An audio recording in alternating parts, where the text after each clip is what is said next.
ان الحمد للہ نحمده ونستعینه ونستغفره ونعوذ باللہ من شرور انفسنا ومن سیئات اعمالنا من يهده اللہ فلا مضل له ومن يضلل فلا هادی له واشهد ان لا الہ الا اللہ وحدہ لا شریک له واشهد ان محمدا عبدہ ورسولہ اما بعد فإن خیر الحدیث کتاب اللہ وخیر الہدی ہدی محمد صلی اللہ علیہ وآلہ وسلم وشر الامور محدثاتها وکل محدثۃ بدعہ وکل بدعۃ ضلالہ وکل ضلالۃ فی النار۔ اعوذ باللہ السمیع العلیم من الشیطان الرجیم من ہمزہ ونفخہ ونفثہ بسم اللہ الرحمن الرحیم۔ رب اشرح لی صدری ویسر لی امری واحلل عقدۃ من لسانی یفقہوا قولی۔ بسم اللہ الرحمن الرحیم۔ ان اللہ وملائکتہ یصلون علی النبی یا ایہا الذین آمنوا صلوا علیہ وسلموا تسلیما۔ اللہم صل علی محمد وعلی آل محمد کما صلیت علی ابراہیم وعلی آل ابراہیم انک حمید مجید۔ اللہم بارک علی محمد وعلی آل محمد کما بارکت علی ابراہیم وعلی آل ابراہیم انک حمید مجید۔ اللہم ربنا آتنا فی الدنیا حسنۃ وفی الآخرۃ حسنۃ وقنا عذاب النار۔ لا الہ الا انت سبحانک انی کنت من الظالمین۔ حسبنا اللہ ونعم الوکیل۔ یا حی یا قیوم برحمتک استغیث ولا حول ولا قوة الا باللہ العلی العظیم۔ ربنا آتنا من لدنک رحمۃ وہیئ لنا من امرنا رشدا۔ آمین ثم آمین۔ الحمدللہ آج 3 نومبر 2019 کو سنڈے کے دن بمطابق 5 ربیع الاول 1441 ہجری میں ہماری قرآن کلاس نمبر 3 انشاءاللہ ہوگی، جس میں ہم انشاءاللہ قرآن حکیم کے تعارف کے اعتبار سے جو میں نے علمی پوائنٹس آج تک ڈسکس کیے ہیں، یعنی 20 پچھلی 2 کلاسوں کے اندر، اس سے آگے ہم انشاءاللہ اس کو لے کے چلیں گے، علمی پوائنٹ نمبر 21 سے آن ورڈ۔ علمی پوائنٹ نمبر 21 وہ ہے میرے بھائیوں، قرآن حکیم عربی ادب کی جس کیٹیگری میں فال کرتا ہے اسے ہم کہتے ہیں خطبے کا سٹائل۔ قرآن حکیم اس طرح کی کتاب نہیں ہے جیسا کہ آپ کوئی بھی دنیاوی رائٹر آپ دیکھیں گے، جب کتاب لکھتا ہے تو وہ چیپٹرز بناتا ہے، ایک مقدمہ لکھتا ہے، پھر آگے ایک ترتیب کے ساتھ چیزوں کو مختلف چیپٹرز کے اندر ایڈریس کرتا ہے، جیسے ونس اپون اے ٹائم والا سٹائل ہے، اور اس میں ایک ربط پایا جاتا ہے۔ اس طرح کا ربط قرآن حکیم میں نہیں پایا جاتا جہاں تک چیپٹرز کی ترتیب کا تعلق ہے۔ البتہ چونکہ قرآن حکیم کا جو سٹائل ہے وہ ایک یونیک سٹائل ہے، اور اسے عربی میں آپ سمجھ سکتے ہیں کہ خطبے کا سٹائل ہے۔ آپ یہ کہہ سکتے ہیں کہ قرآن حکیم collection of divine origins of almighty اللہ ہے، اللہ تعالیٰ کے خطبات، تقریروں کا مجموعہ ہے۔ ہر سورت ایک کمپلیٹ تقریر ہے، چاہے وہ مختلف اوقات میں نازل ہوئی، لیکن اگر آپ اس خطبے کو پورے کی پوری سورت کو ایز اے خطبہ دیکھیں گے تو آپ کو اس میں ایک مرکزی ٹاپک نظر آئے گا۔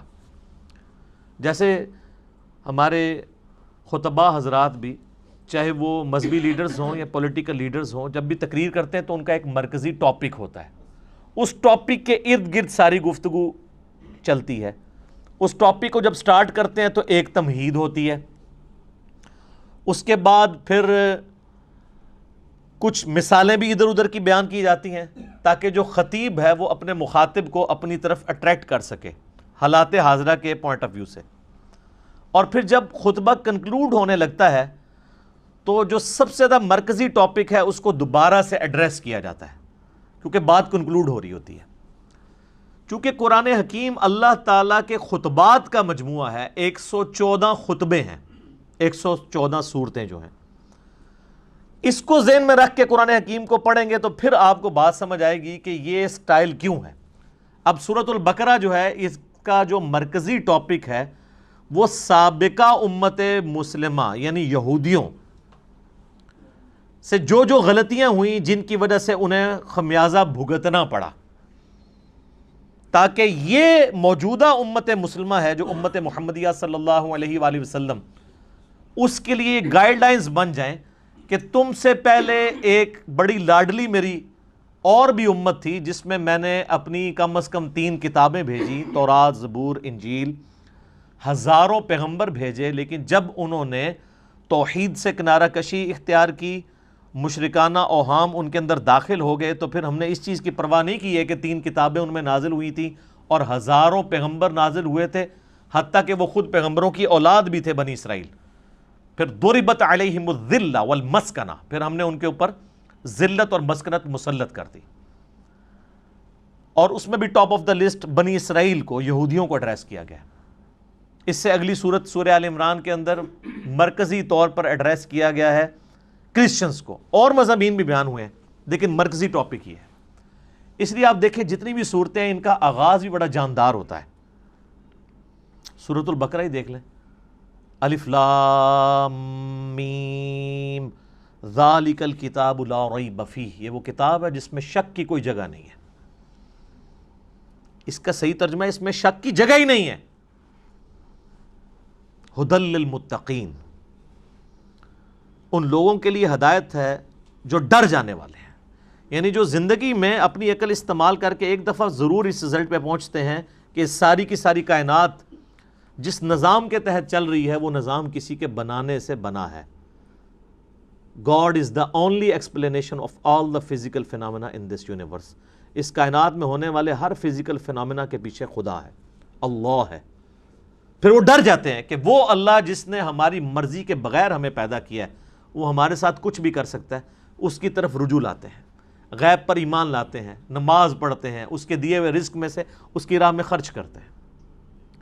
اور پھر سورۃ البقرہ کا اینڈ کتنی جاندار آیات پہ ہو رہا ہے، آمن الرسول بما انزل الیہ من ربہ والمؤمنون کل آمن باللہ وملائکتہ وکتبہ ورسلہ آنورڈ۔ اسی طریقے سے آپ ساری صورتوں کو دیکھیں تو ان کا سٹارٹ اور اینڈ بڑا جاندار ہے، اور پھر بیچ میں آپ کو مثالیں بھی بیان کی جائیں گی، واقعات بھی بیان کیے جائیں گے تاکہ بوریت نہ آئے۔ اور یہ قرآن حکیم کی میرے بھائیوں وہ خصوصیت ہے، قرآن بور نہیں ہونے دیتا۔ یہ نہیں ہے کہ اب سورۃ البقرہ شروع ہوئی ہے تو صرف یہودی ایڈریس ہو رہے ہوں گے یا ان کی کوئی ایک چیز خاص ایڈریس ہو رہی ہوگی، نہیں، اس میں کچھ مثالیں بھی بیان ہوں گی، کچھ واقعات بھی بیان ہو جائیں گے اس سے پہلے کے، پھر اس کے بعد ایک کنکلوژن نکالا جائے گا، پھر گائیڈ لائنز ہوں گی، یونیورسل ٹروتھ آئیں گے۔ 7 یونیورسل ٹروتھ سورہ بقرہ میں آئے ہیں، بنی اسرائیل کے واقعات کو اللہ تعالیٰ نے ایڈریس کر کے ہر واقعے کے بعد ایک یونیورسل ٹروتھ بیان کیا ہے کہ یہ میرا رول ہے، جو یہ کرے گا چاہے وہ جو کوئی بھی ہو اس کے ساتھ یہ ہو جائے گا۔ اس لیے قرآن حکیم میں انسان کا انٹرسٹ لوز نہیں ہوتا، بشرطے کہ قرآن پڑھتے ہوئے آپ کو یہ بات سمجھ آئے کہ قرآن کس سٹائل میں لکھا گیا ہے، کس سٹائل میں نازل ہوا ہے۔ مولانا مودودی رحمہ اللہ تعالیٰ نے جو تفہیم القرآن کا مقدمہ لکھا ہے نا، وہ مقدمہ ہی اسی کے اوپر ہے کہ ہمارے عام نوجوان بڑے شوق سے قرآن ترجمے والا لے کے بیٹھتے بھی ہیں، تب بھی ان کو کئی ایک باتیں، ان کو قرآن میں ایک تو ربط نظر نہیں آتا، کیونکہ ہم تو ان کتابوں کے عادی ہیں نا جو انسانوں کی لکھی ہوئی کتابیں ہیں، وہ تو ایک سیکوینس سے چل رہی ہوتی ہیں، ان کا سٹائل ڈیفرنٹ ہوتا ہے، وہ بکش سٹائل ہوتا ہے۔ قرآن کا سٹائل بکش نہیں ہے، قرآن کا سٹائل جو ہے وہ ہے خطبے کا، ایڈریس کرتا ہے آپ کو۔ اسی لیے مولا علی رضی اللہ تعالیٰ عنہ علیہ السلام کا قول ہے کہ جب میں نے اللہ سے گفتگو کرنی ہوتی ہے تو میں نماز پڑھتا ہوں، اور جب میری خواہش ہوتی ہے کہ میرا اللہ مجھ سے گفتگو کرے تو میں قرآن پڑھتا ہوں۔ آپ قرآن کو کبھی ترجمہ اکیلے بیٹھ کے سنیں تو آپ کو لگے گا کہ اللہ آپ سے مخاطب ہو رہا ہے۔ یہ والی کوالٹی کسی الہامی کتاب میں نہیں تھی، باقی کتابیں سلیبس کی فارم میں تھی، اس لیے ہم کہتے ہیں یہ قرآن کتاب اللہ بھی ہے اور کلام اللہ بھی ہے، اور اسی لیے اللہ کی صفت بھی ہے۔ یہ آپ کو ایڈریس کرتی ہے، بندہ ہل جاتا ہے۔ آپ کو پتہ ہے یہ صوت القرآن چینل 1992 میں جب ایکس پرائم منسٹر پہلی دفعہ پرائم منسٹر بنے تھے تو اس وقت انہوں نے یہ صوت القرآن چینل شروع کیا تھا جو ریڈیو کے اوپر چلتا ہے. کبھی امام کعبہ کی آواز میں عربک اور پھر فتح محمد جلندری صاحب کا ترجمہ, مراج الدین خان کی آواز میں ایک چلتا ہے. وہ لگتا ہے کہ آپ کے اندر ہی گھس جائے گا. وہ بندہ پریزنٹ کرتا ہے قرآن کے ترجمے کو. پھر بولنے کا سٹائل کہ مخاطب کے دل میں اتر جائے وہ بات. تو آپ کو وہ ترجمہ سن کے اپنی زبان میں, جن لوگوں کو عربی نہیں آتی ان کو بھی فیل ہوتا ہے کہ واقعی اللہ مجھ سے گفتگو کر رہا ہے. خطبے کا سٹائل ہے.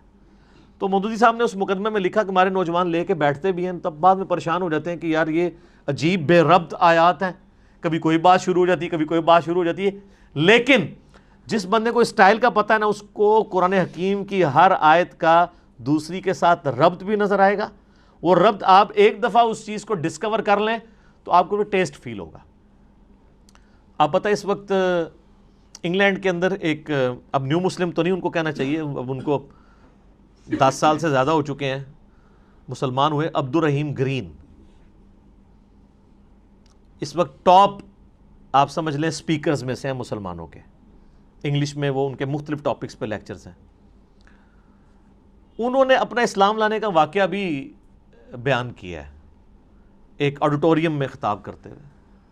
اس میں ایک بات انہوں نے بڑی زبردست کی, باقی آپ یوٹیوب پہ دیکھ سکتے ہیں. وہ کہتے ہیں جب یہ کتاب میں نے پہلی دفعہ پڑھنی شروع کی نا, تو یہ قرآن کا جو سٹائل تھا نا گفتگو کرنے کا, اس نے مجھے بہت امپریس کیا کہ جب کوئی انسان کتاب لکھتا ہے وہ اس سٹائل میں نہیں لکھتا. وہ کہتا ہے میں قرآن کے سٹائل سے امپریس ہوا ہوں کہ یہ گفتگو اس طرح کرتا ہے اور اس کانفیڈنس کے ساتھ گفتگو کرتا ہے کہ یہ کریٹر آف دا یونیورس ہی گفتگو اس طریقے سے کر سکتا ہے. انسان تو اتنے اعتماد سے دوسرے کے ساتھ بات ہی نہیں کر سکتا. اس میں جو کانفیڈنس ہے کتاب کے اندر, پھر اس کتاب کا جو سٹائل ہے وہ بتاتا ہے کہ یہ انسان کی لکھی ہوئی کتاب نہیں, کیونکہ انسان جب بھی کتاب لکھتا ہے نا ایک خاص سیکوینس کے تحت لکھ رہا ہوتا ہے, چیپٹرز بناتا ہے, اور یہ بالکل ڈیفرنٹ سٹائل ہے. حالانکہ اس کو اس وقت یہ نہیں پتا تھا کہ اس کا سٹائل کون سا ہے, خطبے کا سٹائل ہے. تو خطبہ تو اسی طرح ہی ہوتا ہے. خطبے کا سٹائل ہے اس لیے ہے کہ خطیب کا کام یہ ہوتا ہے کہ وہ اپنے مخاطب کے دل میں اپنی بات اتارے. تو اللہ تعالیٰ اس کتاب کا خطیب بھی ہے, اور یہ کتاب اللہ کی صفت ہے. یہ مخلوق نہیں ہے, غیر مخلوق ہے, کیونکہ کلام متکلم کی صفت ہوتا ہے. میں پچھلے لیکچرز میں اس کو ڈسکس کر چکا ہوں. تو قرآن حکیم پڑھتے وقت یہ آپ نے ذہن میں رکھنا ہے کہ اس کا سٹائل خطبے کا سٹائل ہے. جب خطبے کا سٹائل ہے تو پھر اچانک اگر کوئی واقعہ آ جائے بیچ میں تو پریشان ہونے والی بات نہیں کہ اچانک یہ بات ہوتے ہوتے یہ بیچ میں واقعہ کیسے آ گیا. پھر اچانک آپ دیکھتے ہیں خطیب بھی جب بیان کر رہا ہوتا ہے, آپ آج کل کے پولیٹیکل لیڈرز کو دیکھ لیں, جب وہ گفتگو کرتے ہیں کسی خاص ٹاپک پہ بات کر رہے ہوتے ہیں, اچانک کرتے کرتے کوئی ماضی کا واقعہ یاد کرتے ہیں, پھر ساتھ ہی جو سامنے بیٹھے ہیں ان سے بھی مخاطب ہو کے کوئی ادھر چیز دیکھنے والی ہوتی ہے آئیڈینٹیفائی کرنے لی, وہ فوراً آئیڈینٹیفائی کرتے ہیں, پھر اپنے موضوع کی طرف واپس آتے ہیں. یہ سٹائل قرآن کا ہے. یہی وجہ ہے کہ صحابہ کرام علیہم رضوان کے اندر بجلی بھر دی تھی اس کتاب نے. ان کو فیل ہوتا تھا کہ ہمارا کریٹر ہم سے مخاطب ہے, ہماری بات کر رہا ہے. سر ہماری بات تو ہے نا. آپ دیکھیں غزوہ بدر ہو رہی ہے تو اس کی لائیو کمنٹری سورۃ الانفال کے اندر آئی ہے. غزوہ احد ہوئی ہے تو 60 آیات مسلسل. غزوہ احد میں جو مسلمانوں نے غلطیاں کی, جس کی وجہ سے اللہ نے جو فتح کا وعدہ کیا تھا پورا کرنے کے بعد اس فتح کو شکست میں بدل دیا, ایک ایک چیز ہائی لائٹ کی. سورہ الاحزاب کے اندر غزوہ خندق کی لائیو کمنٹری آئی ہے. اسی طریقے سے سورہ توبہ کے اندر غزوہ تبوک کی پوری ڈیٹیلز آئی ہیں, اتنی ڈیٹیل کے ساتھ. نبی علیہ السلام کی مبارک زندگی کا آخری جو تھا غزوہ, کس طریقے سے مسلمانوں کو اس جد و جہد کے اندر گزرنا پڑ رہا تھا, منافقوں کو فیس کرنا پڑ رہا تھا. اہل ایمان اور منافقین میں فرق کے لیے وہ بہت کرٹیکل سچویشن تھی غزوہ تبوک کی. اور اس وقت بڑے بڑے جو اپنے آپ کو سمجھتے تھے ہم ایمان والے تھے, ان کے بھی پاؤں لڑکھڑا گئے تھے. ظاہر ہے وہ سپر پاور سے ٹکرانا تھا, رومن امپائر سے جا کے. تو یہ ساری کی ساری چیزیں آپ کو پڑھنے کے بعد آپ اس زمانے میں پہنچ جائیں گے، اور پھر آپ یہ فیل کریں کہ آپ اس زمانے کے اندر ہوں اور آپ کا رب آپ سے گفتگو کر رہا ہو۔ اب اس میں تو اسی طرح ہی ہوتا ہے نا، یا ایھا الذین آمنوا جب ہمیں کہا جا رہا ہوتا ہے تو وہ تو 1400 سال پہلے کہا جا رہا ہوتا ہے، لیکن ان میں تو وہ لوگ موجود تھے جنہوں نے وہ غلطیاں کی ہوئی تھی جن کی وجہ سے اللہ ان کو مخاطب کر رہا تھا، تو ان پہ اس چیز کی جو کیفیت طاری ہوتی تھی نا، وہ آج اس لیول کی کیفیت کبھی طاری نہیں ہو سکتی، لیکن اس کے قریب قریب ضرور ہے۔ میرے ایک دوست بتانے لگے، ان کے جاننے والوں کی نا انگلینڈ کے اندر ایک شاپ ہے، تو وہ کہتے ہیں ہم نے نا پورا دن نا ایک قرآن کی تلاوت اور ترجمہ لگایا ہوتا تھا، ایک انگلش میں بھی ریکارڈنگ ہوئی ہوئی ہے، وہ بھی صوت القرآن چینل کے اوپر کبھی کبھار چلتی ہے۔ ویسے یہاں پہ جو رفاع یونیورسٹی ہے نا اسلام آباد میں، تو ان کا 24 گھنٹے قرآن کا چلتا ہے چینل، وہ آلموسٹ 3-4 دن میں قرآن پاک مکمل کر دیتے ہیں۔ تو اس میں ایک انگلش ترجمہ ہے، اس میں عربی کی آواز مشاری راشد کی ہے، اور انگلش ترجمہ جو ہے نا وہ اتنی زبردست آواز میں ہے، جس کو انگلش سمجھ آتی ہے تو وہ لگتا ہے کہ خدا آپ سے مخاطب ہے اور آپ کے دل میں اترتا ہے۔ تو کہتے ہیں انہوں نے اپنی دکان پہ وہ ترجمہ لگایا ہوتا تھا، کہتے ہیں جب کوئی نان مسلم بھی کسٹمر آتا تھا نا تو وہ ایک بار ٹھٹک کے سننا شروع کر دیتا تھا، اور کئی کسٹمرز نے کہا کہ آپ اس کو بند کر دیں، کیونکہ اس کو سننے سے ہمارے اوپر اثرات ہو رہے ہیں۔ ظاہر ہے جب دنیا کی بے ثباتی کا بیان ہو رہا ہو، مرنے کے بعد جی اٹھنے کا بیان ہو رہا ہو، اللہ کو آپ اکاؤنٹیبل ہیں، پھر آپ اپنی مرضی کی زندگی تو نہیں گزار سکتے۔ میری خواہشات اور میری ذات کے درمیان سب سے بڑی رکاوٹ کون ہے؟ اللہ۔ اگر اللہ کو میں نکال دوں تو میں اپنی مرضی کی زندگی گزار سکتا ہوں۔ اس لیے آپ دیکھیں گے جتنے ایتھیسٹ ہیں، منکرین خدا ہیں، وہ بیسیکلی منکرین خدا نہیں ہوتے ہیں، بلکہ وہ اپنی مرضی کی زندگی گزارنا چاہتے ہیں۔ اس لیے پھر اس کے لیے پہلی شرط یہ ہے کہ خدا کو بیچ میں سے نکال دیں، ورنہ یہ تو ہر وقت لٹکتی ہوئی تلوار ہے خدا کا کانسیپٹ، کہ آپ اکاؤنٹیبل ہیں کسی کو، آپ کی جواب دہی ہونے والی ہے مرنے کے بعد۔ تو یہ قرآن حکیم کا خطبے کا سٹائل ہے، یہ قرآن پڑھتے وقت یہ چیز ذہن نشین ہونی چاہیے۔ علمی پوائنٹ نمبر 22 وہ ہے میرے بھائیوں، قرآن حکیم کا جو ایک ڈیوائن میوزک ہے، اس کے اندر ملکوتی غنا ہے، جو ایک آپ شاعری تو اسے نہیں کہہ سکتے، لیکن ہم وزن ہے آیات۔ الرحمن علم القرآن خلق الانسان علمہ البیان۔ آپ دیکھتے ہیں یہ ایک جتنی بھی نہیں ہے، لیکن ان میں ایک ڈیوائن میوزک، ملکوتی غنا، ایک صوتی آہنگ پایا جاتا ہے۔ یہ جو قرآن حکیم کا سٹائل ہے یہ کوئی شاعری والا نہیں ہے، کیونکہ شاعری کے اندر ردیف قافیے جو ہیں وہ بالکل برابر ایک طرح چل رہے ہوتے ہیں، قرآن حکیم میں تو ایسے نہیں چل رہے۔ ایون ملکوتی غنا ہوتا ہے لیکن الفاظ ڈیفرنٹ کے ساتھ، جیسے سورۃ الفاتحہ آپ دیکھ لیں، الحمدللہ رب العالمین الرحمن الرحیم۔ اب رب العالمین میں نون ہے، الرحمن الرحیم کے اینڈ پہ میم ہے، الفاظ تو مختلف ہیں۔ اگر شاعری ہوتی تو یہاں بھی نون ہی ہوتا، لیکن اگلی آیت مالک یوم الدین واپس اسی سٹائل میں۔ تو یہ شاعرانہ کلام بھی نہیں ہے، لیکن اس میں ایک ربط بھی ہے، وہی ربط عرب کے لوگوں کو اٹریکٹ کرتا تھا۔ اگر قرآن حکیم نثر کی فارم میں ہوتا تو اس کی اٹریکشن نہ ہوتی اس طرح کی جو اس کی وجہ سے ہے، اور اسی وجہ سے ہم قرآن حکیم کو طرز لگا کے پڑھ بھی لیتے ہیں، ورنہ قرآن حکیم کی جو آپ قاریوں کی اتنی طرزیں پیاری پیاری سنتے ہیں، یہ کبھی طرز لگا ہی نہ سکتے اگر اس کا نثر کا سٹائل ہوتا تو۔ اور یہ طرز لگانے کا حکم ہے، بخاری اور مسلم میں حدیث ہے، نبی صلی اللہ علیہ وآلہ وسلم نے فرمایا جو قرآن کو ترنم سے نہ پڑھے وہ ہم میں سے نہیں ہے۔ یہ نہ سمجھیے گا کہ یہ لوگ شوقیہ پڑھ رہے ہوتے ہیں، نبی علیہ السلام خود بھی ترنم سے قرآن پڑھا کرتے تھے۔ بخاری مسلم میں کئی احادیث ہیں، حتیٰ کہ بخاری میں ایک حدیث ہے، نبی صلی اللہ علیہ وآلہ وسلم نے فرمایا اللہ تعالیٰ اپنی مخلوقات میں سے سب سے زیادہ شوق کے ساتھ وقت کے پیغمبر کی آواز کو سنتا ہے جب وقت کا پیغمبر ترنم کے ساتھ قرآن پڑھ رہا ہوتا ہے، اپنی کتاب پڑھ رہا ہوتا ہے۔ اللہ تعالیٰ اس چیز کو شوق سے سنتا ہے۔ آپ عرب کے قاریوں کو دیکھیں نا، اور میں کہتا ہوں آج کے دور میں جیسے کہ مشاری راشد نے ایک عام مسلمان کے دل میں قرآن حکیم کی محبت پیدا کی ہے نا، وہ یقیناً ان کا خاصہ ہے۔ دیکھیں یہ فیلڈ ہے نا، قرآن حکیم کی ایک فیلڈ ہے کہ ایک بندہ اچھی عربی جانتا ہو، اچھی تفسیر کر لے، یہ ایک فیلڈ ہے۔ ایک فیلڈ یہ ہے کہ قرآن حکیم کی وہ خطاطی اچھی کر لے۔ اب عالم دین تو خطاطی نہیں کر پائے گا، ایک جو خطاط کر سکتا ہے۔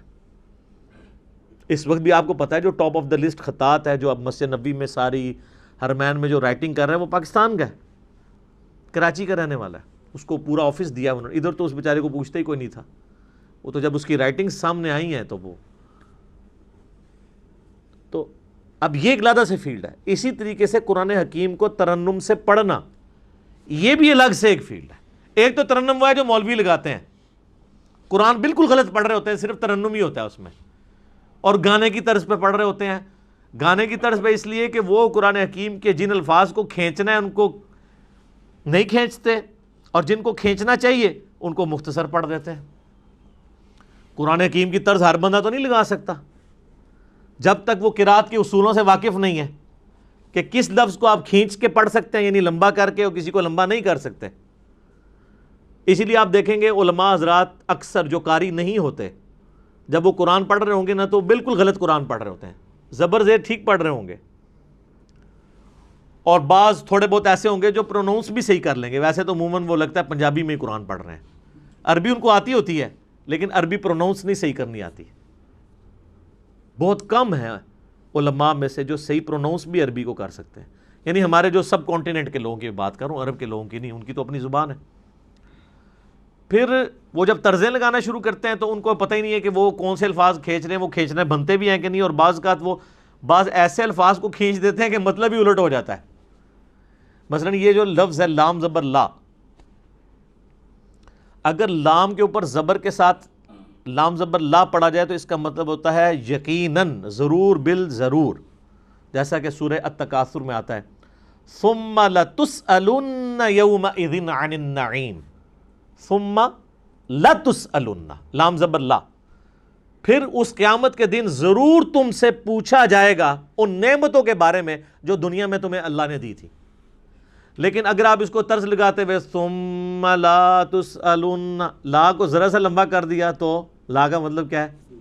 نہیں۔ اب یہ لام نہیں کھینچا جا سکتا۔ اچھا، اس ترنم کو برقرار رکھنے کے لیے عربی میں آپ کو یہ بھی اجازت ہوتی ہے عربی زبان میں کہ آپ مد عارض کر سکتے، عارضی مد بھی کر سکتے ہیں، یعنی مد وہاں پہ موجود نہیں ہے لیکن طرز بنانے کے لیے آپ مد خود انٹروڈیوس کروا سکتے ہیں بیچ میں، لیکن ہر لفظ کے اوپر نہیں، حروف مدہ کے اوپر،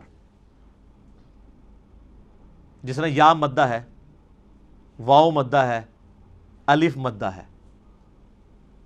جیسے ہم سورۃ الفاتحہ آپ دیکھتے ہیں، میری بھی قرات کہ یہ ایک چڑھی ہوئی ہے، تو اس میں اب جب ترنم سے پڑھ رہا ہوتا ہوں تو آپ اگر قرآن کھول کے دیکھیں گے تو وہاں تو مد نہیں پڑی ہوئی، لیکن اس مد کو میں خود بنا رہا ہوتا ہوں، وہ عربی رول کے تحت۔ ایک تو سورۃ الفاتحہ کے اینڈ پہ مد آتی ہے نا، وَلَا الضَّالِّينَ، وہ تو لکھی ہوئی ہے، لیکن اس سے پہلے جو ہم پڑھ رہے ہوتے ہیں، اعوذ باللہ من الشیطان الرجیم، الحمد للہ رب العالمین، ابھی جو میں نے کھینچا ہے یہ ہے نہیں ہے، لیکن اس کے بغیر یہ ترنم بن نہیں سکتا۔ الرحمن الرحیم مالک یوم الدین ایاک نعبد و ایاک نستعین۔ تو یہ جو کھینچنے والی چیز ہوتی ہے نا، یہ اس کے ترنم پیدا کرنے کے لیے، اور یہ عربی لنگوسٹک کے مطابق ہے۔ اذان میں بھی آپ دیکھیں، اذان میں جہاں کھینچ سکتے ہیں وہیں کھینچ سکتے ہیں۔ اذان پڑھتے ہوئے کیا آپ کہتے ہیں؟ اللہ اکبر، اللہ اکبر۔ اب اس میں کھینچی دو ہی جگہ گئی ہے، اللہ، لام کھڑی زبر والی۔ اب اکبر لفظ ہے، اس کو تو میں کھینچ نہیں سکتا، اکبر یہ نہیں پڑھ سکتا، یہ اکبر ہی رہے گا۔ اشہد ان لا الہ الا اللہ، اب یہ اللہ اتنا لمبا کھینچ دیا، یہی کھینچ سکتا ہے. تو آپ باقی دعاؤں میں بھی دیکھیں کتنے ربط ہیں. یہ جو ہم قنوت وتر میں دعا پڑھتے ہیں، حسن ابن علی کو نبی علیہ السلام نے سکھائی تھی اپنے نواسے کو جامعہ ترمذی میں. اللہم اہدنی فی من ہدیت وعافنی فی من عافیت وتولنی فی من تولیت وبارک لی فی ما اعطیت وقنی شر ما قضیت. دیکھا کیسی ٹون ہے اس میں، دعاؤں میں بھی آپ کو نظر آئے گی. قل اعوذ برب الفلق من شر ما خلق ومن شر غاسق اذا وقب. لمبائی ڈیفرنٹ ہو گئی ہے لیکن اس کی جو ملکوتی غنا ہے وہ برقرار ہے. اصل بعض صورتیں ایسی ہیں جن میں جو شاہکار ہیں عربی لنگوسٹک کا، سورہ مریم آپ دیکھیں کہ اس کے جو ہر آیت کا اختتام ہو رہا ہے وہ کتنے مشکل الفاظ پہ، تشدید والے الفاظ ہیں، ہر ایک لفظ کے اوپر شاد آ رہی ہے. کمال نہیں ہے؟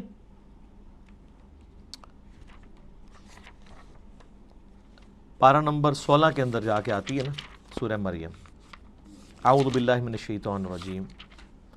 آپ دیکھیں پہلے تو حروف مقطعات ہیں، اس کے بعد ذکر رحمت ربک عبدہ زکریا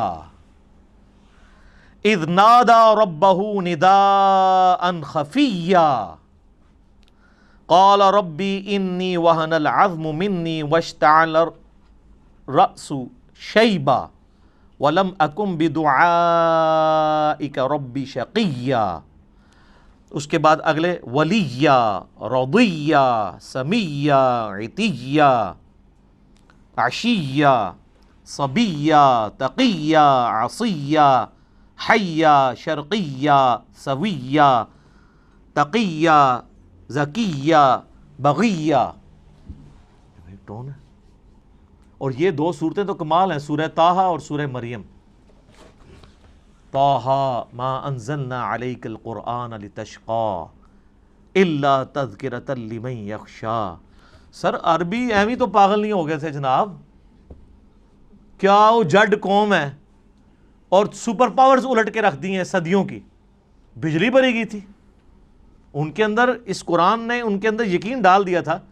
وہ تو یعنی جتنے لوگ اپنی زندگی سے محبت کرتے ہیں اتنی وہ اپنی موت سے محبت کرتے تھے. اور جب اس لیول کی کوئی آرمی ہو اس کے آگے کون ٹھہر سکتا ہے؟ کوئی ریسورسز نہیں تھے، کافروں کے ریسورسز چھین کے ان کو الٹ دیا. وہ ایمان اس کتاب کے ذریعے یتلو علیہم آیاتہ ویزکیہم ویعلمہم الکتاب والحکمہ. یہ بجلی نبی علیہ السلام نے قرآن کے ذریعے بھری ہے ان کے اندر.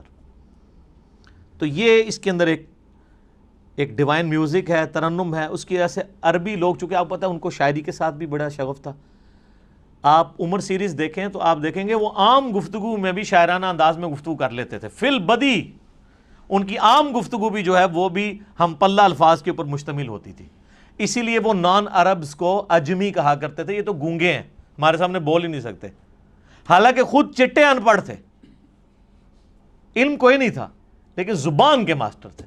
تو اللہ نے ان کا وہی غرور توڑا کہ ان کو زبان پہ ناز تھا. اللہ نے ایسی کتاب دی کہ شعراء نے بھی اپنے کلام پھاڑ دیے. کمال تو یہ ہوتا ہے نا کہ جو کسی کا غرور ہے وہی توڑ دیا جائے. موسیٰ علیہ السلام کے زمانے میں جادوگروں کو غرور تھا، اللہ نے موسیٰ علیہ السلام کو وہ معجزہ دیا کہ وہ جادوگر بھی سجدے میں گر پڑے. پہلے جادوگر گرے ہیں کیونکہ ان کو سمجھ آ گیا کہ یہ جو کچھ کر رہے ہیں یہ جادو نہیں ہے، ہمیں پتہ ہے کہ جادو کیا کر سکتا ہے.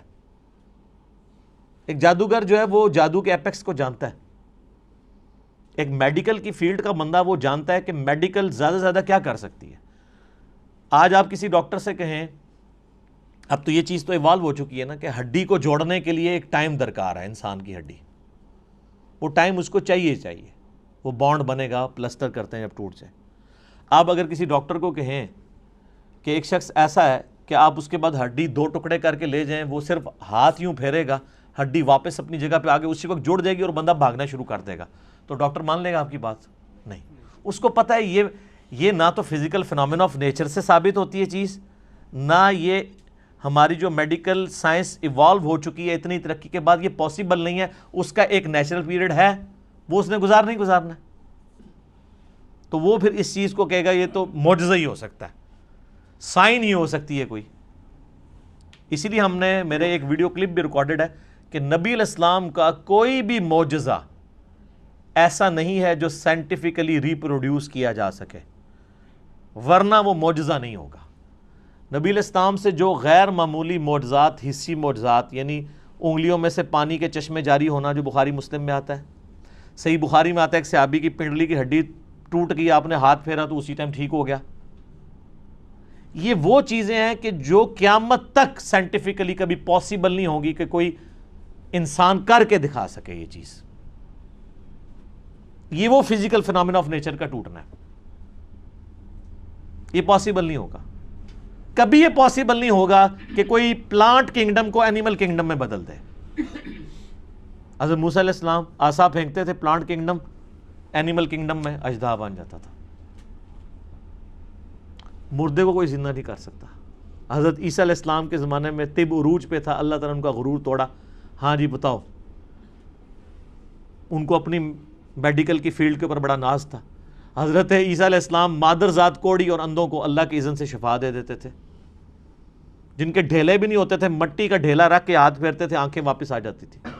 سر جس کی آنکھیں کام نہ کرتی ہو اس پہ ہاتھ پھیرنے سے کیا پوری دنیا بھی پھیر دے تو اس کی بینائی نہیں آتی، اور ایک مٹی کا ڈھیلا ایک بندہ رکھتا ہے اور ہاتھ پھیرتا ہے اور وہ آنکھ بن جاتی ہے. آج بھی آپ میڈیکل کی فیلڈ وہ کہیں گے یہ امپاسبل ہے.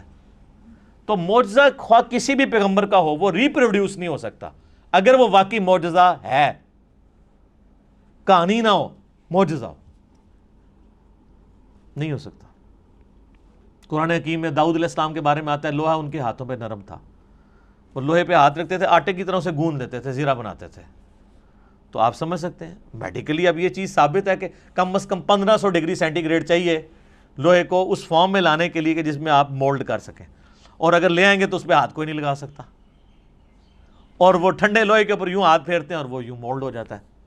یہ وہ معجزہ، یہ ریپروڈیوس نہیں کبھی ہو سکے گا. موسیٰ علیہ السلام نے عصا مارا ہے سمندر کے اندر، اسی ٹائم سمندر پھٹ کے دونوں طرف پہاڑوں کی شکل میں قرآن میں آتا ہو گیا اور بیچ میں راستہ بن گیا. سر یہ معجزہ کبھی نہیں کوئی کر کے دکھا سکتا، ورنہ پیغمبروں کی جو نبوت ہے وہ سٹیک پہ لگ جائے گی اگر غیر پیغمبر بھی فزیکلی سائنٹیفکلی کسی بھی طریقے سے اس چیز کو ریپروڈیوس کر سکے. یہ امپاسبل ہوگا. لیکن الوہین جو ہے، آنکھوں کو دھوکہ دینا، وہ اس زمانے میں بھی تھا، اب بھی ہے، قیامت تک رہے گا. فزیکلی کوئی نہیں کر کے دکھا سکتا. یہ آپ کو جو ڈیوڈ کاپر فیلڈ کے بارے میں ویڈیوز ملتی ہیں، کبھی وہ پانی پہ چل رہا ہے، کبھی دیوار پہ اوپر چڑھ رہا ہے، اس کی میکنگ بھی ساتھ ہی انہوں نے یوٹیوب پہ چڑھا دی ہوئی ہے کہ وہ سارا نظر کا دھوکہ ہوتا ہے. وہ ویڈیو کیمرے کے ذریعے فلمائی ہوتی ہیں ساری چیزیں. وہ جو پانی پہ چل رہا ہوتا ہے تو نیچے انہوں نے وہ شیشے کا بہت بڑا ٹیبل رکھا ہوا ہے ٹرانسپیرنٹ جو نظر نہیں آتا، وہ اس کے اوپر چل رہا ہوتا ہے. اس لیے آپ دیکھیں گے وہ پانی پہ چل رہا ہوتا ہے تو نیچے لوگ اس کے نیچے سے یوں تیر رہے بھی ہوتے ہیں کیونکہ وہ شیشے کے اوپر چل رہا ہوتا ہے. وہ شیشہ اتنا ٹرانسپیرنٹ ہے کہ وہ پانی میں نظر ہی نہیں آتا. وہ جب سائڈ سے دکھاتے ہیں ٹیبل تو پھر نظر آ جاتا ہے. اور شکر ہے کہ یہ پاکستان میں نہیں، ورنہ اولیاء اللہ کے سردار بن جاتا ہے ڈیوڈ کاپر فیلڈ. ہاں،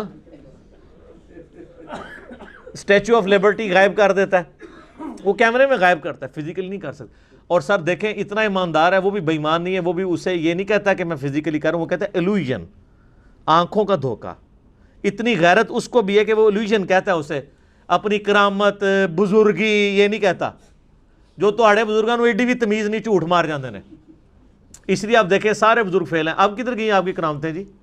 اور یہ ایک بزرگ نے حکم دیا، وہ جوتی ہوا میں اڑتی اڑتی اس کے سر پہ لگی. اون کتنے جوتیاں تھوڑیاں ریٹائر ہو گئی ہیں نا، یا وہ جوتیاں تھلے انجن لگے ہوئے خراب ہو گئے نا. پہلے بھی کوئی نہیں تھا، کہانی تھی. یہ کہانیاں چل رہی ہوتی ہیں. معجزات، کرامات، استدراج، اس سارے ٹاپکس کے اوپر میرا مسئلہ number 131A B C D 4 recorded ہیں، وہ آپ دیکھ لیں. علمی پوائنٹ نمبر 23، وہ ہے میرے بھائیوں قرآن حکیم کا جو بیسک یونٹ ہے وہ ہے آیت. عربی میں ہم اسے کہتے ہیں آیتن. جو آیت کے اینڈ کے اوپر وہ تا تھی جو ختم ہوتے اس کے نقطے بھی اڑ گئے, اب صرف گول دائرہ ہی رہ گیا, چونکہ وہ سمبل کے طور پہ تھا نا. ویسے وہ تا ہوتی ہے, گول تا, نشانی کے طور پہ. آیتن وقف کریں گے آیہ, اردو میں آیت, اور اس کو ٹرانسلیٹ کریں گے نشانی, انگلش میں کہیں گے سائن. قرآن حکیم کی جتنی بھی صورتیں ہیں ہر صورت کا جو بیسک یونٹ ہے وہ آیت ہے. جیسے اگر میں پوچھوں یہ دیوار کا بیسک یونٹ کیا ہے تو آپ کیا کہیں گے؟ اینٹ. یہ دیوار ہے, اس کے اوپر 1200 اینٹیں لگی ہوئی ہیں, اور 1200 اینٹوں کو مینیجبل فارم میں جوڑنے کے بعد ایک دیوار مکمل ہوتی ہے. اس طرح قرآن حکیم میں ہر صورت کی آیات ہیں جن کو اللہ تعالیٰ نے وحی کے ذریعے نبی علیہ السلام کو تعلیم فرمایا. اس کی ترتیب توقیفی ہے, اور قرآن حکیم میں کم سے کم آیات جو ہیں وہ 3 ہے صورت کی. کوئی قرآن حکیم میں صورت ایسی نہیں جس کی 3 سے کم آیات ہوں. اور عربی میں جمع بھی 3 سے شروع ہوتا ہے. ہمارا تو 2 سے ہی جمع شروع ہو جاتا ہے نا اردو میں. عربی میں واحد ہے, اس کے بعد تثنیہ ہے 2, اور پھر ہے 3 اور 3 سے آنورڈ وہ جمع ہے. رب المشرق والمغرب سنگولر, رب المشارق والمغارب کئی مشرق اور کئی مغرب, اور رب المشرقین اور رب المغربین 2 مشرق اور 2 مغرب. اس کے اوپر بھی میرا کلپ ہے کہ یہ کیا مطلب ہے. کہیں آتا ہے 1 مشرق 1 مغرب, کہیں آتا ہے 2 مشرق 2 مغرب, کہیں آتا ہے 2 سے زیادہ مشرق 2 سے زیادہ مغرب. وہ آپ دیکھ لیجئے گا.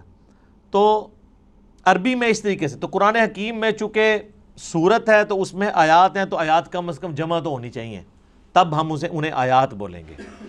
تو کم سے کم آیات جو ہیں وہ 3 ہیں, اور قرآن حکیم کی سب سے چھوٹی سورت کی بھی آیات 3 ہی ہیں. انا اعطیناک الکوثر فصل لربک وانحر ان شانئک ھو الابتر. 3 آیات ہیں. اذا جاء نصر اللہ والفتح ورأیت الناس يدخلون فی دین اللہ افواجا فسبح بحمد ربک واستغفرہ انہ کان توابا.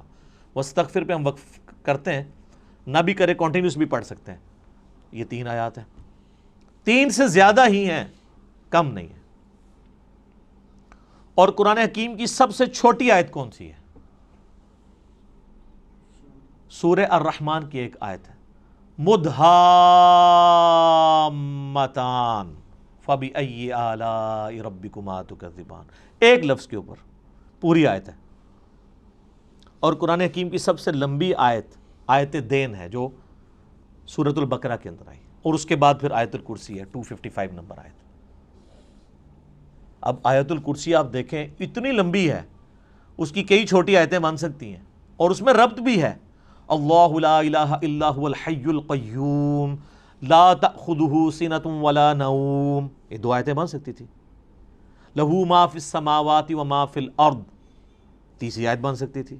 من ذا الذی یشفع عندہ الا باذنہ یعلم ما بین ایدیہم وما خلفہم ولا یحیطون بشیء من علمہ الا بما شاء وسع کرسیہ السماوات والارض ولا یؤودہ حفظہما وہو العلی العظیم.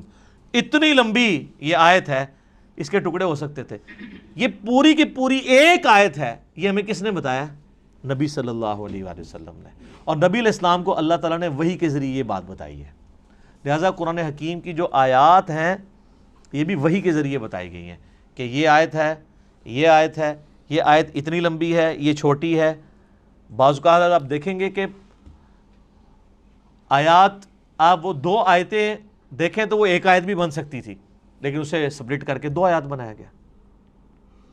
حروف مقطعات ہی آپ دیکھیں, کئی جگہ حروف مقطعات کی پوری آیت بنتی ہے, اور کئی جگہ وہ ایک آیت کے ساتھ جز کے طور پہ ہوتی ہے. اب یہ صحابہ کرام نے اجتہاد سے نہیں کیا, یا کسی کاتب کی مرضی سے نہیں ہوا, بلکہ یہ اللہ تعالیٰ نے وحی کے ذریعے اپنے محبوب صلی اللہ علیہ وآلہ وسلم کو تعلیم فرمایا. اور ساتھ یہ بھی یاد رکھیے گا کہ آیات کی دو اقسام ہیں قرآن حکیم میں. ایک آیات وہ ہیں جو محکمات ہیں اور دوسری ہیں جو متشابہات ہیں. سورہ آل عمران کی 7 نمبر آیت ہے جس میں اللہ تعالیٰ نے خود یہ بیان فرمایا کہ ہم نے جو آپ کی طرف قرآن نازل کیا ہے اس کی آیات دو قسم کی ہیں. ایک تو محکمات ہیں اور وہ کتاب کی جڑ ہے. محکمات کیا؟ جن میں حکم نازل ہوئے ہیں.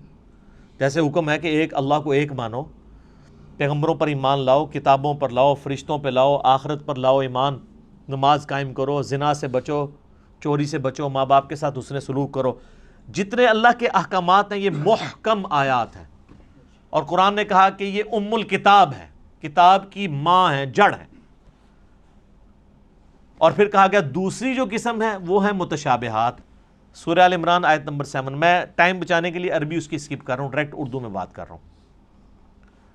اور کہا گیا وہ متشابہات جو ہیں ان کی جو تعویل ہے وہ صرف اللہ کے علم میں ہے، اور اہل ایمان صرف ان پر ایمان لاتے ہیں اور اس کی تعویل کو اللہ کے سپرد کرتے ہیں، اور پھر اللہ سے یہ دعا کرتے ہیں کہ جو کچھ اس کتاب میں نازل ہوا ہم اس پر ایمان لاتے ہیں. اور پھر وہ کہتے ہیں ربنا لا تزغ قلوبنا بعد اذ ہدیتنا وہب لنا من لدنک رحمہ انک انت الوہاب آمین.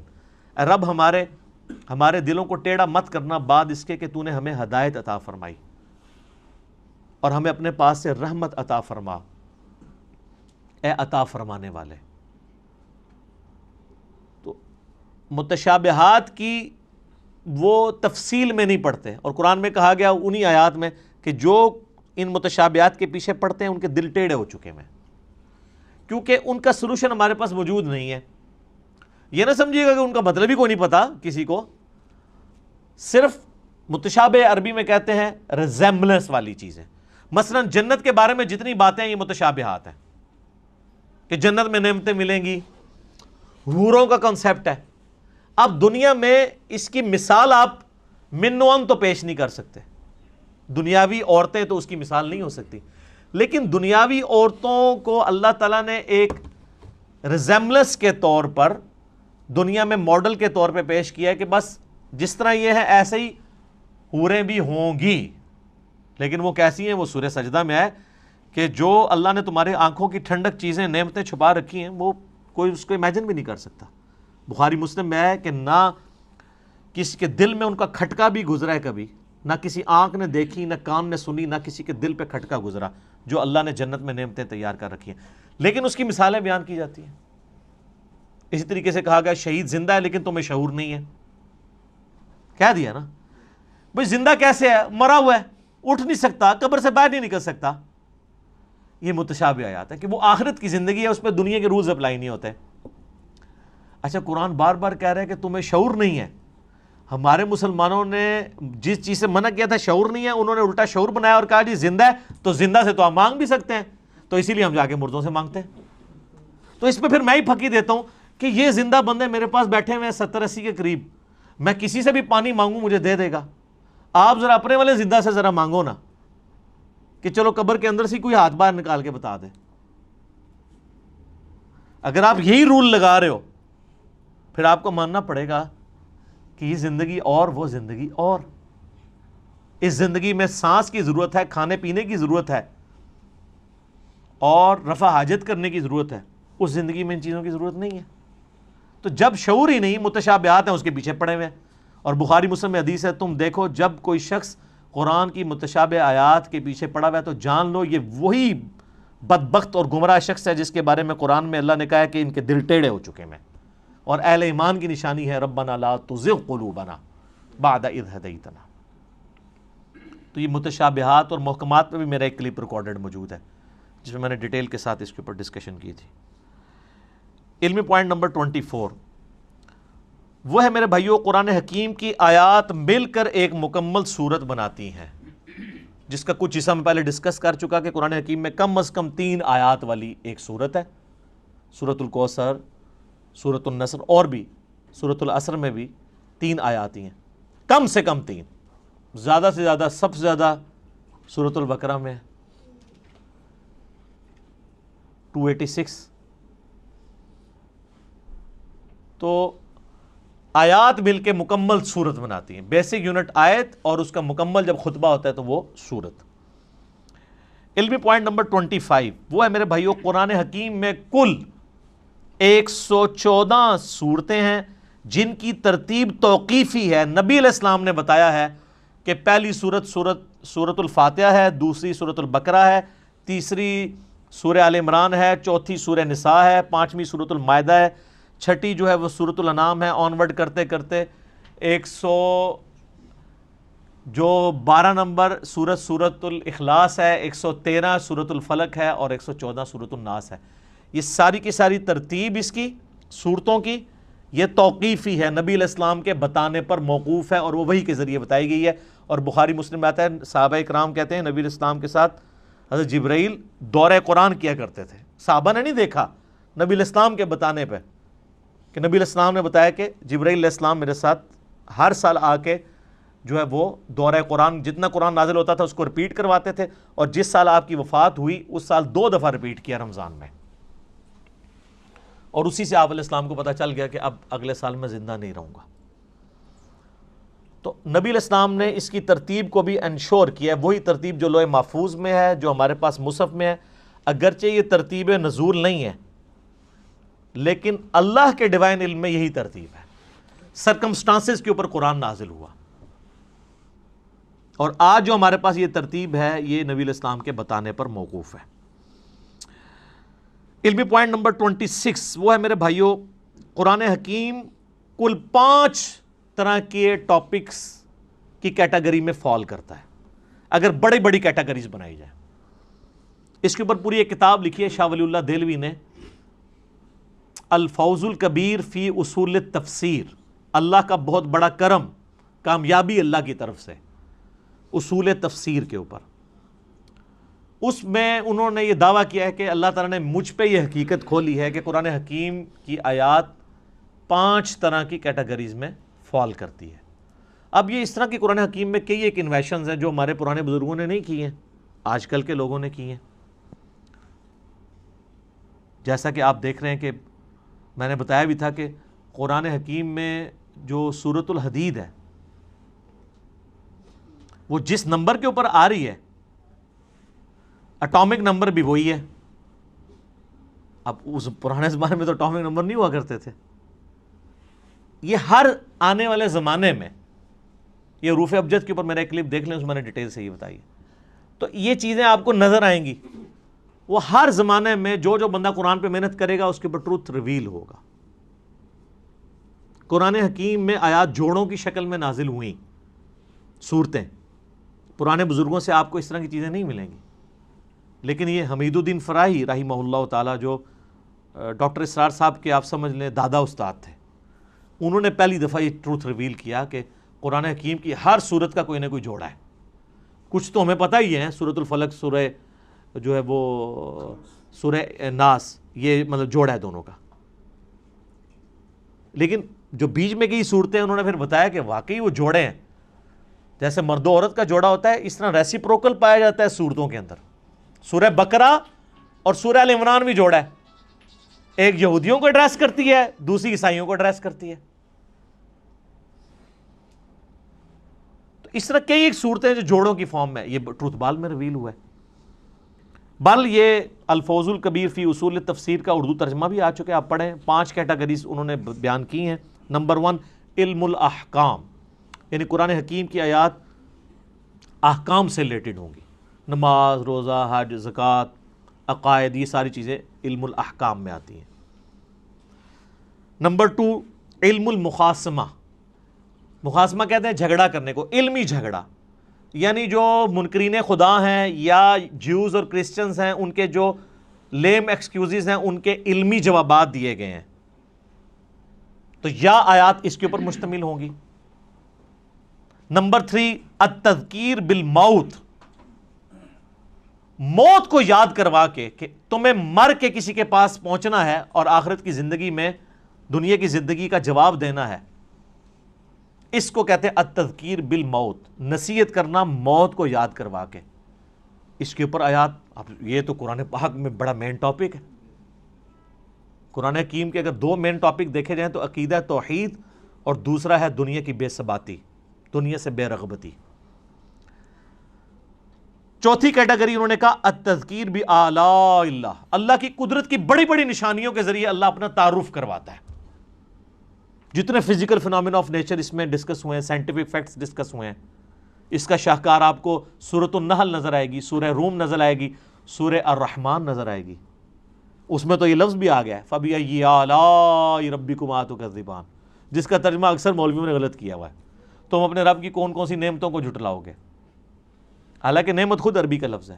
مودودی صاحب نے اس کا ترجمہ صحیح کیا ہے، تم اپنے رب کی قدرت کی کون کون سی نشانیوں کو جھٹلاؤ گے، کیونکہ دوزخ کی آیات کے بعد بھی پھر یہ آیت ریپیٹ ہوتی ہے. تو دوزخ کیا نعمت ہے؟ وہ ترجمہ کرنے والے کو بھی نہیں سمجھ آئی. تو اعلیٰ کا مطلب ہوتا ہے قدرت کی بڑی بڑی نشانی. تو دوزخ اللہ کی قدرت کی نشانی تو ہے جس طرح جنت ہے. تو مودودی صاحب ہر دفعہ جب آیت آتی ہے نا، یہ والی آیت، تو اس کے سیاق و سباق کے اعتبار سے اس کا ترجمہ کرتے ہیں، کیونکہ عربی بڑی ورسٹائل زبان ہے. عربی میں ایک لفظ اگر سیاق و سباق میں آپ مختلف جگہ بیان کریں گے تو وہ اپنا وہ والا مطلب بیان کرے گا. اگر میں آپ کو کہوں مسجد الحرام اور کہوں ولد الحرام، زمین آسمان کا فرق ہے. حرام دونوں جگہ ہی موجود ہے. مسجد حرام جس کی حرمت ہے، عزت ہے، اور ایک وہ حرام ہے جو ہم حرام کہتے ہیں، زنا حرام، چوری حرام. اب یہ حرام ہو رہا ہے. آپ کے حساب سے تو اس کا نام مسجد حلال ہونا چاہیے تھا، حلال مسجد. تو اڈی مسجد ادھر منہ کر کے نماز پڑھ دو تو نہ ہی حرام ہے، لیکن حرام عربی والا ہے. حرمت کی جگہ جہاں پہ آپ اللہ کی حدود کو توڑیں گے تو وہ بڑا جرم ہوگا ایز کمپیئر ٹو اور جگہوں کے. اس کی حرمت اللہ نے رکھی ہے، عزت رکھی ہے، لفظ ایک ہی ہے، لیکن دونوں جگہ مختلف معنی دے رہا ہے. تو اس طرح فَبِأَيِّ آلَاءِ رَبِّكُمَا تُكَذِّبَانِ کا ترجمہ بھی مختلف جگہ مختلف آئے گا. اور پانچویں کیٹیگری ہے التذکیر بِأَيَّامِ اللہ، اللہ تعالیٰ کے فیصلوں کے بڑے بڑے جو دن ہیں ان کے ذریعے ڈر سنانا. اور یہ بھی قرآن پاک کا بڑا مین مضمون ہے. اگلی انبیاء کی جو امتیں ان کا ذکر کر کے اللہ تعالیٰ نے پھر فیصلہ سنا. اچھا، یہ سارے الفاظ قرآن میں موجود ہیں. فَذَكِّرْهُمْ بِأَيَّامِ اللَّهِ، یہ اللہ تعالیٰ نے حضرت موسیٰ علیہ السلام کو کہا کہ اپنی امت کو ڈراؤ اللہ کے بڑے دنوں سے. بڑا دن کون سا؟ جس میں بڑا فیصلہ ہوا. 10 محرم کا دن بڑا دن تھا جس میں یہ فیصلہ ہوا کہ فرعون کو ڈبویا جائے گا اور بنی اسرائیل کو نجات دی جائے گی اس کے ظلم سے. بخاری مسلم میں آتا ہے نا کہ یہودی اس دن روزہ رکھتے تھے کہ فرعون کو ڈبویا گیا. پھر نبی علیہ السلام نے امت کو حکم دیا کہ تم 9 اور 10 دو روزے رکھو. اس پہ ڈیٹیل میرا کلپ موجود ہے، آج میں اس کی طرف نہیں جاتا. قوم عاد جس دن ہلاک ہوئی وہ اللہ کی قدرت کی یعنی آپ ایگزیکیوشن کا ایک بہت بڑا دن ہے. ہماری امت میں فتح مکہ کا دن ایام اللہ میں سے ہے. غزوہ بدر کا دن ایام اللہ ہے، اللہ کے فیصلے کا دن ہے. اللہ نے کہا، یہ کہتے تھے نا فرقان ہوگا، یہ ابو جہل نے کہا تھا کہ یہ حق اور باطل میں فرق کرنے والا دن ہوگا. اللہ نے کہا تم نے فرقان بولا تھا، لے پھر میں اس دن کو فرقان بنا دیتا ہوں کہ نہتے مسلمانوں سے تم لیس ہوئے کافروں کو، جنگجو کافروں کو مرواؤں گا. غیبی مدد کے ساتھ ہوا نا. تو یہ اللہ کی قدرت کے بڑے بڑے دن یہ اگلی امتوں میں بھی گزرے ہیں. قوم سمود، قوم عاد، قوم نوح کی تباہی کے دن ایام اللہ تھے. تو یہ 5 کیٹیگریز بنی. اب آپ قرآن کی کوئی آیت نکالیں، میں کوئی آیت بھی پڑھوں، آپ خود مجھے بتا دیں گے کہ یہ فلاں کیٹیگری میں فال کرتی ہے. اگر میں کہوں ان اللہ وملائکتہ یصلون علی النبی یا ایھا الذین آمنوا صلوا علیہ وسلموا تسلیما اللہم صلی علی محمد وعلی آل محمد، یہ آیت کس کیٹیگری میں فال کرتی ہے؟ تو آپ کہیں گے یہ علم الاحکام والی کیٹیگری میں فال کرتی ہے، کیونکہ اس میں حکم آیا دروشی پڑھنے کا. تو آپ یہ خود ڈیفائن کر سکتے ہیں. کوئی بھی آیت آپ کنسیڈر کریں گے آپ فوراً پہنچ جائیں گے یار یہ آیت فلاں کیٹیگری میں فال کرے گی. افلا یعلم اذا بعثر ما فی القبور وحصل ما فی الصدور. کتنا ان آیات کے اندر زور ہے. یہ التذکیر بالموت ہے کہ مرنے کے پاس تمہیں بعد اپنے رب کے حضور پیش ہونا ہے، اس کیٹیگری میں فال کرتی ہے. اور اسی طریقے سے آپ سورہ رحمان شروع کریں، اللہ کی قدرت کی نشانیاں. سورۃ النحل میں اللہ تعالیٰ نے کہا ہم نے شہد کی مکھی کے اوپر بھی یہ وحی کی ہے اور اس کو ہم نے راستے دکھائے ہیں کہ پھولوں کا رس چوس اور یہ سب کچھ. اس طرح کی جتنی چیزیں ہیں. سورۃ البقرہ میں آیا آسمان سے بارش کا برسنا، زمین سے سبزے کا نکلنا. یہ آیات جتنی ہیں کس کیٹیگری میں فال کرتی ہیں؟ التذکیر بآلاء اللہ، اللہ کی قدرت کی بڑی بڑی نشانی ہے. اور اس طریقے سے سورہ المائدہ کے اندر، سورہ نساء کے اندر، سورۃ البقرہ کے اندر اللہ تعالیٰ جو کرسچنز کو، جیوز کو جواب دیتا ہے. سورہ مائدہ میں اللہ تعالیٰ فرماتا ہے نا کہ عیسیٰ کی مثال تو اللہ کے ہاں آدم کی سی ہے. آدم کو تو تم بھی اللہ کا بندہ ہی مانتے ہو، حالانکہ اس کی تو نہ ماں تھی نہ باپ. عیسیٰ کا باپ نہیں تھا تو اس کو تم نے خدا بنا لیا. جس کی ماں بھی نہیں تھی، باپ بھی نہیں تھا، اس کو تو تم بھی بندہ مان رہے ہو. اب یہ مخاصمہ کیا نا، جھگڑا کیا علمی، جس کو میں اینٹی وینم پھکی والی بات کرتا ہوں، الزامی جواب. یہ علم المخاصمہ ہے. ٹھیک ہو گیا جی؟ ابھی 26 پوائنٹ ہوئے ہیں جی، 14 ابھی بھی باقی ہیں. تو ہو سکتا ہے کہ چوتھا 5واں لیکچر بھی اس پہ ہو. اب ہمارا ٹائم پورا ہو چکا ہے. اللہ تعالیٰ سے دعا ہے جو حق بات میں نے کہی اللہ تعالیٰ ہمارے دلوں میں راسخ فرمائے. اگر جذبات میں میرے منہ سے کوئی غلط بات نکل گئی تو اللہ تعالیٰ ہمیں معاف کر دے، ہمارے دلوں سے محو بھی کر دے. اللہم صلی علی محمد وعلی آل محمد کما صلیت علی ابراہیم وعلی آل ابراہیم انک حمید مجید. اللہم بارک علی محمد وعلی آل محمد کما بارکت علی ابراہیم وعلی آل ابراہیم انک حمید مجید. اللہ تعالیٰ ہمیں اس دعوت حق کو دوسرے بھائیوں تک پہنچانے کی توفیق عطا فرمائے. سبحانک اللہم وبحمدک اشہد ان لا الہ الا انت استغفرک واتوب الیک وما علینا الا البلاغ المبین. جزاکم اللہ خیرا.